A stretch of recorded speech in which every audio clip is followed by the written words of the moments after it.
Samantala, kinumpirma naman ng pamunuan ng Philippine National Police o PNP na dinalaw ni Vice President Sara Duterte si Senador Rodante Marcoleta dyan sa PNP General Hospital. Lagay naman ng mambabatas ayon sa PNP ay nananatiling stable, ngunit kailangan ito ng masusing pagmomonitor. Report mula kay Vic Sumintak. Tumagal ng isang oras ang personal na pagdalaw ni Vice President Sara Duterte kay Senador Rodante Marcoleta na kasalukuyang nakakonfine sa Philippine National Police General Hospital o PNP-GH.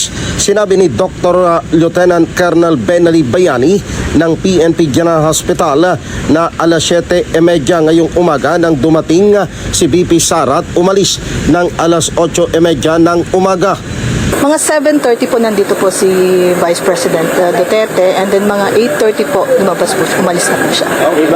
Ayon kay Dr. Bayani, sa kasalukuyang sitwasyon ng kalusugan ni Senador Marcoleta na 72 anyos na ay minomonitor ang kanyang blood pressure na hindi stable at ang kanyang prostate at isinailalim sa series of tests kasama na ang TODA echo procedure dahil sa pananakit ng dibdib at batok, kaya hindi siya fit to stand trial sa kasalukuyan.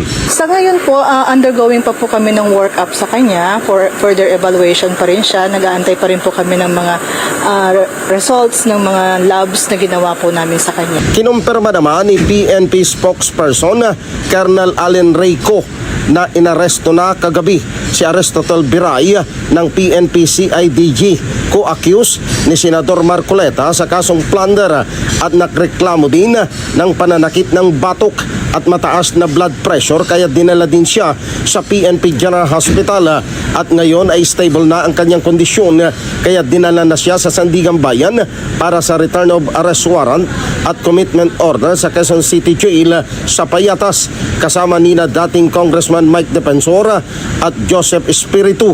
Si Mr. Biray noong July 6, he complained of yung elevated blood pressure, so he was brought last night, July 6, dito sa health service po ng Philippine National Police, but he was cleared. So he stayed overnight dahil gabi naman na. Vic Sumintak para sa mata ng Agila, matatag, matapang, matapat.